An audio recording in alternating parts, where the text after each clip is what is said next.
Le jour est à peine levé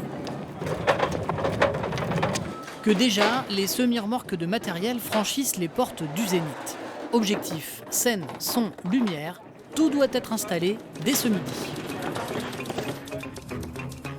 Ah ben voilà, une porte ouverte. Et pour pouvoir évoluer sur ce chantier de 40 personnes, il y a des normes à respecter. Les chaussures de sécurité,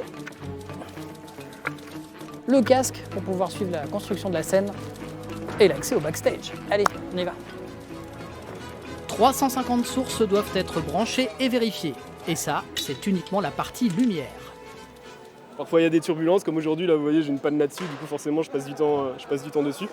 Et parfois ça se déroule tout seul et on met 2 heures quoi, et puis voilà quoi.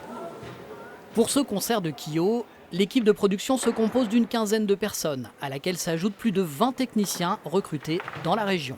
L'intérêt, c'est, alors déjà, économiquement, on ne pourrait pas prendre 25 personnes avec nous sur la route. Ça coûterait beaucoup trop cher. De deux, je trouve ça aussi bien de faire bosser les locaux. Il y a quand même de la manœuvre en France, je vais dire, assez qualifiée, et des gens qui connaissent aussi la salle. Parce que les manutentionnaires connaissent bien la salle. Donc nous, ça nous aide aussi. Ils font partie aussi de l'accueil complètement, quoi. Dans les coulisses du Zénith, on ne trouve pas de costumes, de décors. C'est chaque production qui amène son matériel. Exactement. Un artiste part en tournée avec tout son matériel, son lumière, les costumes, comme vous venez de le dire, toute la scénographie et toute leur équipe technique, en fait. Et ils se déplacent de ville en ville avec tous leurs camions. La scène est presque prête. Le régisseur du Zénith et le régisseur production font quelques vérifications.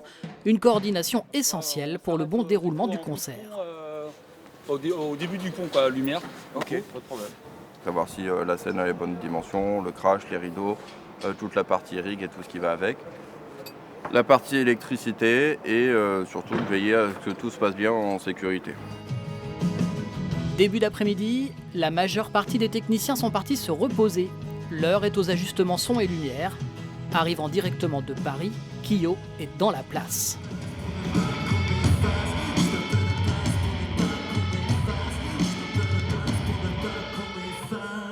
Alors là, on est en train de faire la balance, donc les réglages qui nous permettent de nous adapter aux nouveaux lieux, parce que tous les jours, évidemment, on change de lieu.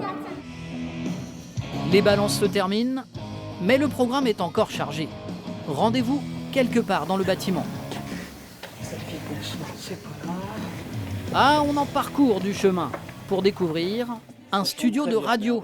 Le Zénith d'Amiens est le seul de France à posséder cet équipement. Et les artistes aiment bien parce qu'ils sont juste à côté, la scène est à côté. L'équipe technique peut s'installer aussi rapidement. Voilà, on va pas passer 3 heures à faire des repérages, à faire des balances. Nous, c'est confort. C'est comme en vrai, comme dans le studio de France Bleu Picardie. Retour en loge pour les membres de Kyo. Un endroit où l'on passe du temps en tournée. Dernière révision des titres joués ce soir, choix des costumes de scène, le tout sans pression, entre copains. Comme on passe notre temps ensemble, c'est important que tout le monde s'entende bien. Nous, on a une équipe, on est habitué à travailler avec eux depuis des années en fait. Et du coup, c'est vraiment une ambiance de détente où on se marre ensemble et c'est précieux.